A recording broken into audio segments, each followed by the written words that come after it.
Welcome to my channel চাকরির সন্ধানের তরফ থেকে সকলকে স্বাগত জানাই। সকল বেকার চাকরি প্রার্থীদের জন্য আবার একটি গুরুত্বপূর্ণ চাকরির আপডেট নিয়ে আমি চলে এলাম চাকরির সন্ধানে।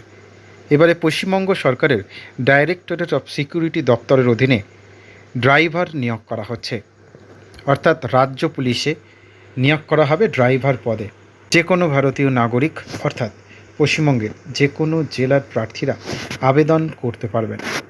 এই ভিডিওটিতেই ডিটেলসে সব কিছু বলে দেবো। যোগ্যতা কী লাগছে, বয়সসীমা কী চাওয়া হয়েছে, কত টাকা স্যালারি দেওয়া হবে, আবেদন কীভাবে করতে হবে, আবেদনের লাস্ট ডেট কবে, সব কিছু বলে দেবো এই ভিডিওটিতে। প্রথম থেকে শেষ পর্যন্ত দেখুন, কেউ কিন্তু স্কিপ করবেন না। চলুন ডিটেলসে দেখে নেওয়া যাক।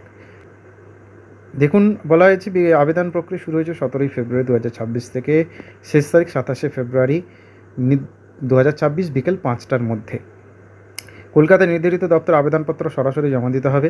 ডাকযোগে বা অনলাইন মাধ্যমে আবেদন গ্রহণ করা হবে না।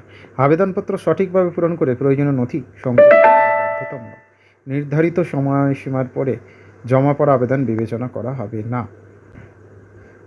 যোগ্যতা কী লাগছে, এই পদে আবেদন করতে ন্যূনতম শিক্ষাগত যোগ্যতা হিসেবে স্বীকৃত বিদ্যালয় থেকে 8 পাস করে থাকলেই হবে। 8 পাস উত্তীর্ণ হবে। পাশাপাশি আবেদনকারীর কাছে বৈধ 4 চাকার গাড়ি চালানোর ড্রাইভিং লাইসেন্স থাকা আবশ্যক। সঙ্গে কমপক্ষে 2 বছর গাড়ি চালানোর অভিজ্ঞতা থাকতে হবে, অর্থাৎ শুধুমাত্র লাইসেন্স থাকলেই হবে না, বাস্তব ড্রাইভিং এক্সপিরিয়েন্সও থাকতে হবে। 21 থেকে 40 বছরের মধ্যে বয়সসীমা, নির্ধারিত বয়সসীমার বাইরে থাকা প্রার্থী আবেদন করতে পারবেন না। স্যালারি কী থাকছে, কন্ট্রাকচুয়াল বেসিসে হবে, নির্বাচিত প্রতি মাসে 12,569 টাকা। নির্বাচন প্রক্রিয়া কিভাবে হবে না, একাধিক ধাপে সম্পন্ন করা হবে। প্রথমে প্রার্থীদের আবেদন যাচাই করে একটি তালিকা প্রস্তুত করা হবে। সেই তালিকা প্রকাশের সম্ভাব্য তারিখ 28শে ফেব্রুয়ারি 2026 বলে জানানো হয়েছে।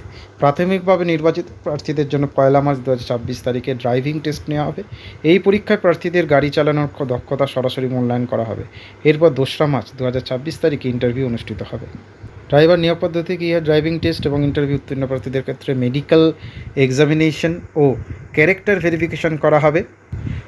সমস্ত ধাপ সফলভাবে সম্পন্ন করার পরই চূড়ান্ত নিয়োগের সিদ্ধান্ত নেওয়া হবে। আজকের মতো ভিডিও এটুকুই। নেক্সট আপডেট নিয়ে খুব শীঘ্রই হাজির হব। সকলে ভালো থাকবেন, সুস্থ থাকবেন। জয় হিন্দ, বন্দে মাতরম। জয় জবান ভারত মাতা কি জয়।